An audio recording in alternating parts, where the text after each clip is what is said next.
Hello everyone, a warm welcome from Belgium to the third Chocolatier's Kitchen podcast on shelf life. I am Annette Smith, and in the studio today with me I have two very special guests, both living and working in Canada.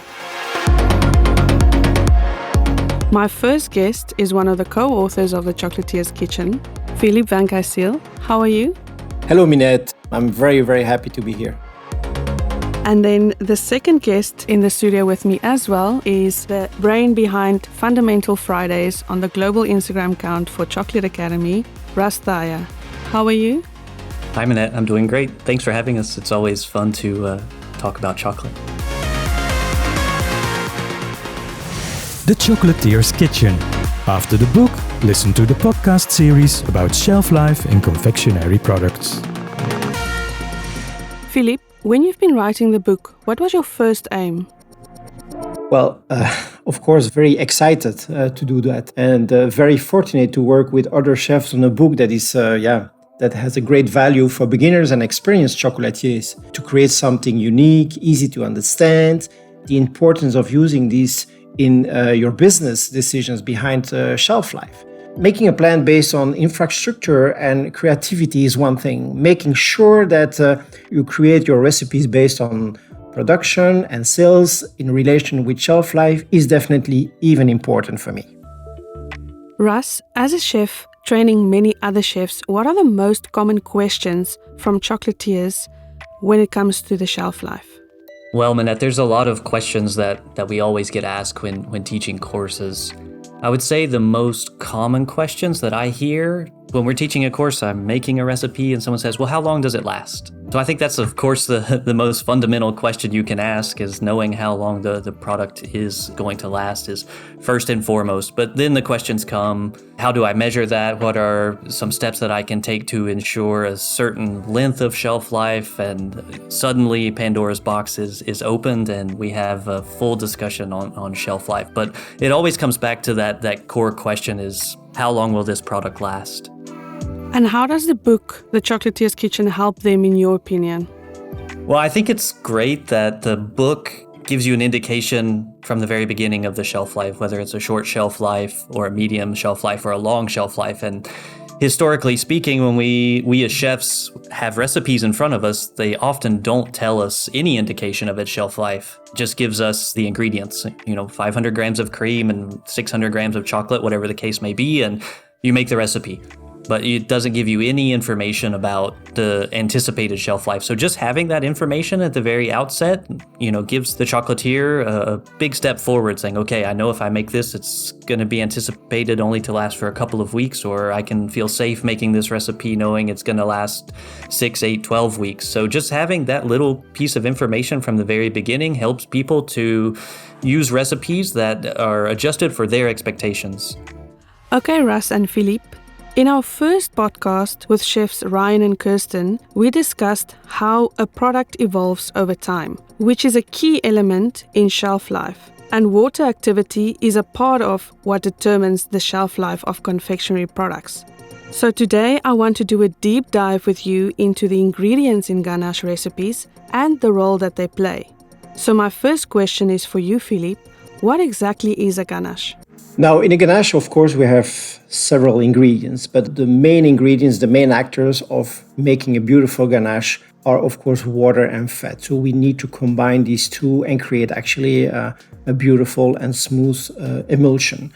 For example, if you take cream or milk or a fruit puree that contains water, you will combine it with chocolate that contains a certain percentage of fat, which is usually cocoa butter and milk fat if you use white and milk chocolate, of course. Of course, the sugars and the dry solids will also have their role in that as well. The goal is to create a smooth and homogeneous texture combining these molecules of different ingredients to create a filling with short, medium, and long shelf life. Of course, for the optimum result, the best is to use an immersion blender. This will contribute to a beautiful emulsion. Why? Because with the rotation of the knives, you will really divide all the molecules from the dry solids, the fat molecules, and the water molecules actually create a completely smooth product. So using a spoon or whisk will not give the same result and will definitely affect shelf life as well. Because how more beautiful the emulsion is, how more it will contribute to the shelf life as well. So a good ganache needs to have a good balance, of course, with different ingredients. So Philippe, can you explain a little bit what those ingredients look like in the balance of a recipe? Now, we all know that cream and chocolate have also other ingredients like sucrose, cocoa solids, sometimes milk fat for the chocolate part, and lactose and milk fat or cream or milk of the milk part. But this is not always enough to keep a ganache for a longer time. We usually use other ingredients as well. So making a ganache with 2 parts of chocolate, for example, and 1 part cream, you can make a beautiful and tasteful product, but will dry out after a short time. So you can notice that the ganache will start to shrink inside the chocolate bonbon, the chocolate shell, and some sugars will recrystallize. So sometimes when you bite on a more dried ganache, it's like a little bit like sandy, crispy. So this is actually the sugars that recrystallize. When I say sugars, is the sugar that is used to make the chocolate, but also the lactose that is, of course, very present in the cream, for example. So it is important to keep the moist inside by adding, for example, other sugars, even fibers, to saturate water part and keep the water activity down. So never forget, free water equal life equal bacteria. So it's really important to keep the moist inside, to keep the ganache soft, doesn't dry out. And thanks to the sugars, for example, this can be an added value to contribute on that. Russ, Philippe just mentioned sugars are a key ingredient. What are the different types of sugars that can be used in a ganache recipe, and what is the role that they play? As chocolatiers, we have access to a wide variety of different sugars that we often see in recipes. And when I teach courses in the Chocolate Academy, I like to draw an analogy for people about sugars in regards to building materials, because we're building a recipe, we're building our ganache, and I like to think of the sugars as different potential building materials, like we were building a house. So sugar, classic table sugar, which is coming from the chocolate itself, I tend to think of that as stone. It's a very classic building material. We all know it. We know what stones look like. We know we stack them up and we can build a stone wall, for example. And all of the other sugars are building materials just like that. We can also build our house out of brick, or you can build your house out of wood, or you can build your house even today out of concrete or plastic, or a wide variety of very modern, novel, interesting building materials. And at the end of the day, all of those building materials are used, they build our house. But if you build a house out of stone, you have a different final house than if you built your house out of concrete or out of wood or out of brick. But at the end of the day, we still have our final house. So each one of those building materials has unique properties that are good for one thing and maybe not good for another thing. As we know, we don't build a skyscraper out of brick. We build it out of steel and glass because they have very specific properties to allow us to achieve that final building. So it's the same thing with our ganaches. Sucrose is something that we all use on a daily basis and is a very sound building material. So we're going to see that in almost every recipe that we create. And it's very good at giving us a sweet taste, having a decent texture, and all of these sugars, contrary to building materials, they're used to actually preserve the recipe that we're creating. So all sugars are a type of preservative, and they all have slightly different preservation capabilities. Just as I was saying about the building materials, some building materials are more flexible, some are longer lasting, so on and so forth. So we classically use sugar, but then we use these other sugars such as sorbitol or glucose syrup or invert sugar or dextrose. We use them for very specific reasons. Maybe that's because it's not very sweet, but it has a good anti-crystallizing property, which keeps our ganache very smooth for a long period of time. Or sometimes we do want to make our recipe sweeter because we're using a chocolate that's very bitter. So we may, for example, add invert sugar because it's bringing additional sweetness, which helps to balance the recipe. So a long analogy, but I always just think about that, that we have different building materials available to us, different sugars available to us, and we use those in different combination to achieve the house or the ganache that we as a chocolatier wish to build. Now that's very interesting, and I love your analogy. Now, Philippe, Fat is also a crucial part of a recipe. What is the ideal amount of fat in a ganache, and what are the different types of fat that can be used in a ganache? So all depends, of course, the type of chocolate that you're using, because you can have chocolate with less or more fat. So in this case, cocoa butter, and then depending if it's milk or white chocolate, also the milk fat part of that. Usually the fat that can be added at the end, like just regular butter or vegan butter, or another type of fat can be sometimes oil as well, about 5 to 6% that you can add to have a beautiful ganache and a beautiful structure. Do not add too much, because then your ganache might be able to split, and that's of course another problem. But this is possible to add oil. If you add oil, of course, the ganache will remain as oil. It's not crystallizing like just regular butter or coconut fat, because coconut in this case will also solidify if you want to make a vegan ganache. The mouthfeel will also play a big role in that. Also, the melting point of different butter or fat added to the ganache will, of course, determine if it's going to be a cut chocolate bonbon or a rolled bonbon cut using a guitar, or is it a molded one, is it a snacking bar, is it a piped ganache.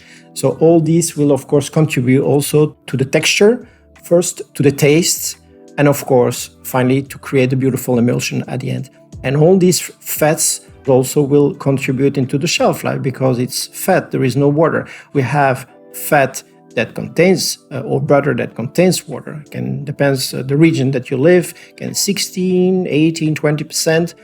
But also we have also like a dry butter, so it's actually like clarified butter, so there is no water. So automatically you create something that has another mouthfeel, a lower melting point, and reduce at the same time the water. So automatically you will have less water activity also in that recipe. But let's say roughly fat that you're going to add, as I said, 5 to 6%, sometimes a little bit more, but be careful that also in relationship with other ingredients that you are using, you have to take this in consideration, how much fat you have in chocolate, to not I would say, fatty your ganache, and then might have problems with the structure, with the homogeneously, or the, let's say, the smoothness of the ganache can be a problem otherwise. Very interesting. So we keep mentioning water activity and reducing the amount of water in a recipe. However, water is also something that needs to go into the recipe. So Russ, can you maybe explain a little bit what is the ideal percentage of water that needs to go into a ganache recipe, and what does that look like? What is the form of water that goes into a ganache? So for water content, and maybe I'm jumping ahead, but there's two different things. There's the total water content in the recipe, regardless of where it comes from. Let's take some examples. We have heavy cream, which has a percentage of water. And then we have fruit puree that we might be using, which is bringing some water as well. And if we're adding fresh butter into the recipe, it has a small percentage of water in it as well. So when we look at our recipe, we look at all of the different ingredients. We say, okay, perhaps the cream is bringing 10% of total water to the recipe, and the fruit puree is bringing 5% of total water, and the glucose syrup is bringing 5% of total water. So we look at every single ingredient, if it's bringing water or not, and we find out its quantity of water, and we add all of those up. When we do that, that's the total water content of a basic ganache. But this is different than the active water content of our ganache. As I was saying earlier with the sugars, they have a preservation quality. So one of the things that the sugars are doing is they're absorbing water, they're binding with water. And so that water, once it's bound, is no longer active water, okay? And that's one of the keys to achieving a long shelf life, is binding the water so that it's not active.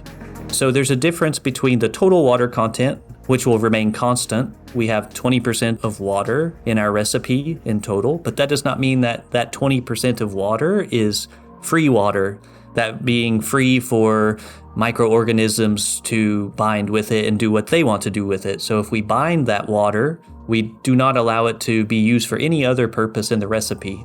So even though we have 20% of total water in the recipe, we may only have 5% of free water or unbound water in the recipe. So we need to draw a good distinction between those two parameters. So to answer your question, a typical ganache is going to have a total water content of around 20% is, I think, a safe percentage to say. But what we want to do with that 20% of water is bind up as much of it as is possible. So the more of it that we bind, the lower the active water in the recipe, which means a lower water activity reading, which will mean a longer shelf life.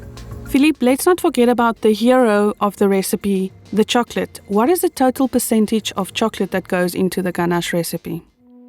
Okay, yeah, this depends usually which kind of chocolate bonbon you're going to make. A cut chocolate bonbon usually doesn't have the same quantity of chocolate than a molded one, okay? Also related to eventually sugars that are added or the water part, let's say. But roughly for a ganache, the quantity of chocolate and also the quantity of chocolate depends which type of chocolate, because sometimes you have chocolate with more fat and less fat. But let's say roughly it's about 45%, maximum 50%. With this, you actually have the right amount of chocolate to create a really tasteful and very nice textured ganache for your creations. And just to elaborate on this, Philippe, so let's say, for instance, I have a recipe with dark chocolate in the recipe and I don't have dark chocolate. Can I replace the chocolate with just any other chocolate, milk or white chocolate using the same quantity? Let's say you can do that, but you have to take in consideration that there is another fat content into milk and white chocolate that is actually milk fat. So, of course, milk fat has another melting point, so will solidify on another temperature and is usually softer than cocoa butter. So, let's say if you have a recipe with 2 parts of chocolate and 1 part cream, if you want to change it into a milk chocolate ganache, you're usually gonna have to go to 2.5 part of chocolate or milk chocolate in this case, and 1 part cream. If you use even white chocolate, it might be 3 times, 3 parts of white chocolate and 1 part cream. So why? Because of course in milk chocolate and white chocolate we have milk fat, but usually in percentage we have more milk fat in white chocolate than in milk chocolate. So automatically, if we want to keep a little bit the same texture, we have to think more in that direction. Great. Now, Russ, apart from sugars, let's do a bit of a deep dive into other ingredients that contain water that goes into the recipe. Are there any smart choices you can make to keep the water activity under control? Well, of course, there are a lot of ingredients that contain water. And really, it's all about what your final objective is. There's no right or wrong ingredient in terms of water content. If the sole aim is to reduce the total water content of your recipe as much as possible, I think the easy answer would be to just make a fat-based filling, which has 0% water, and then we're removing all water. But that's another conversation, perhaps. But in general, yes, if we're trying to reduce water, a very classic example would be milk has much more water in it than cream. But there's always a trade-off anytime that we select one ingredient over another. Okay, so cream has much more fat, so then we're changing the fat content of our recipe. So I think the important thing, in my opinion, is just to understand the composition of your ingredient. If you understand the composition of it, then you can make a good decision about what your final result will be. By knowing that your cream has more fat and less water, you understand that your recipe will be a fattier recipe in the end, which is something that you have to take into account to achieve the final balance of the recipe, like Philippe said earlier. Some other good examples would be going back to sugars. You said, some of them do have water in them, such as glucose syrup. So if we're trying not to add additional water to our recipe, then I might make a suggestion that we look at sugars that are not bringing additional water because glucose is a syrup. So what if we chose dextrose, or what if we added fructose? And I'm just throwing out examples, but those are things that we need to understand, which again, going back to the composition of the ingredient, knowing that glucose syrup has water in it, knowing that invert sugar has a percentage of water in it, then allows us to better make that decision about the ingredients that we choose. Same thing for butter, as Philippe mentioned earlier. If we switch from fresh butter, which has a quantity of water, to choosing clarified butter, which has no water, that's a very easy way to reduce the water content. But I do always just throw out the caveat that you need to understand that composition so that, yes, you're removing water, but you're adding something else. And that's really the important thing at the end of the day. That's useful information, Russ, and a lot to look at. Now, would you have sort of an ideal recommendation to create a balanced ganache recipe? Well, there's a big range. I'm afraid to throw out numbers because then sometimes people try and achieve exactly that percentage of an ingredient. And I was listening to what Philippe was saying earlier, and he made a very valid point, is that the percentage of ingredients will change depending on the type of product that we're making. Are we making a molded bonbon, or are we making something in a frame that we need to cut with the guitar? So if you're making something that's going to be cut, it has a very different final texture than a ganache that we can pipe into a mold, because once you pipe this ganache into a mold, it just stays there, and you put a very thin layer of chocolate on top and you're finished. But the one that we put into a frame that we need to cut, well, you have to be able to manipulate it. You need to move it onto the guitar, cut it with the guitar, then pick it up with your hands, separate it into pieces, and then later on dip it or enrobe it with a machine. And for that, we need a very different texture. So the ratios or the percentages of ingredients for those two types of ganaches are going to be very different. So if I only say, you need 25% of cocoa butter in your recipe, we can't do that for every single recipe that we create. I can give you a range. For example, I would say cocoa butter content could be as low as 10% for a ganache that's going into a molded bonbon. And it could be all the way up to 33, 35% for something very specific that we need to cut and enrobe in a certain shape. So these percentages can vary drastically depending on the product that we want to make. But there's always going to be an acceptable range. We're never going to see 80% of cocoa butter in a recipe. This is extreme. But if we're using chocolate, which we're making a ganache, we're always going to have cocoa butter in that recipe. And I would say the least that we see in general terms would be 10%. And then if we look at the other ingredient categories, sugars are always going to be somewhere in the range of 20 to 30%. And the more sugar that we have, the sweeter the recipe will be, but the longer it's going to last because those sugars are preservatives again. So again, when we see a short shelf life bonbon, it's going to probably have less sugar than the long shelf life bonbon. And the same thing with water content. If we have a very short shelf life product, we can have more water, maybe 25%. But if we want a very, very long shelf life, we're going to see much less total water content. Somewhere 15%, 12%, 10%. It really just depends on the objective and the other ingredients that are involved. So that's sort of the art of balancing. There's no one answer. And I go back to my analogy earlier about building a house or a skyscraper. If you walk down the street, you're going to see houses made with different materials. We see houses that are hundreds of years old that were made with wood, and houses that are hundreds of years old that were made with stone. So, we're able to achieve those objectives with a wide variety of possibilities. And that's why there's no one single ganache recipe. That's why we have the Chocolatier's Kitchen, which is completely full, hundreds of pages of recipes with different examples of how to achieve the same thing. Okay, that gives us already a good guideline. We spoke about the impact of water, for instance, in fruit purees in a ganache recipe. But there's something else that plays a role as well, the acidity in fruit purees. How does the acidity have an impact on the ganache? Well, the pH value in a ganache will and can contribute to extend the shelf life as well, especially if you want to reduce the sugar content in the ganache. So the important is that you have to stay under 4.6 pH. So if you can stay under that, you can reduce adding some sugars also like sorbitol or dextrose, etc., just to unsweeten a little bit more the ganache. So that's a possibility. Sometimes chocolatiers are adding some tartric or citric acid to help to drop the pH value in the ganache in case you are over that specific value. If you want to make a ganache, for example, with yuzu or a passion fruit puree, this might not have the right value, a pH value. So sometimes it's really possible to combine sugars, of course, to extend the shelf life, to avoid to add like citric or tartric acid, because we have already a certain acidity in the ganache. So, but this, of course, combining these two elements can, of course, help to reduce the water activity as well. There is another thing that we might forget, but salt is extremely strong to drop the water activity as well. So sometimes, and a lot of chocolatiers do that. I do this as well, and probably Russ as well. We add a pinch of salt. It just enhances the flavor or help to enhance the flavor, but also to reduce some water activity. We don't need to put really that much salt to get this the power of reducing free water. So it is really something really useful to use in recipes.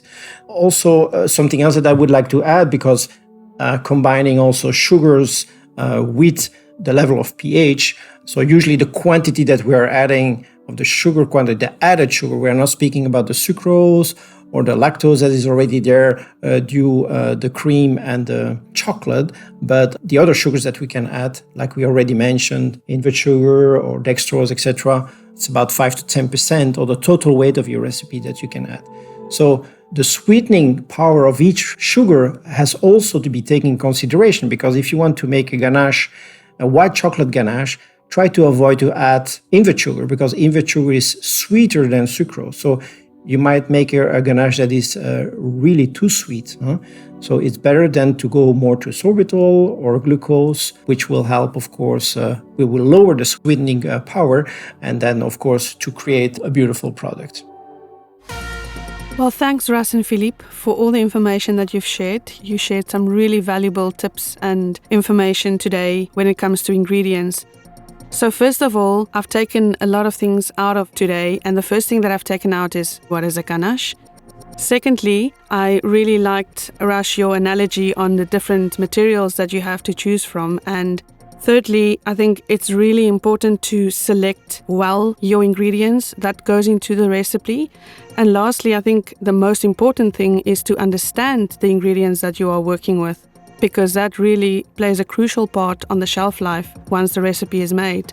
And when it stands, that's really where the trick comes in. So chefs, thank you for sharing this with us. I really enjoyed talking to you.